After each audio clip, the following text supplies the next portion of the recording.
So let's go ahead and let's examine how we can now install Oracle VirtualBox.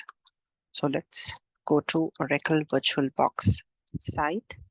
Here we are going to go into the Downloads VirtualBox section.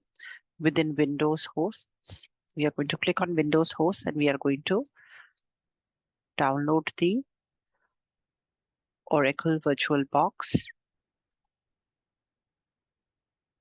page. I'm going to click on it, open the file. This has asked me to go ahead and confirm. I'm going to say yes.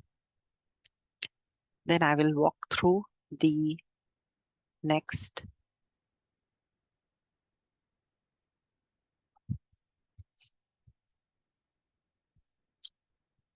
and finish the installation.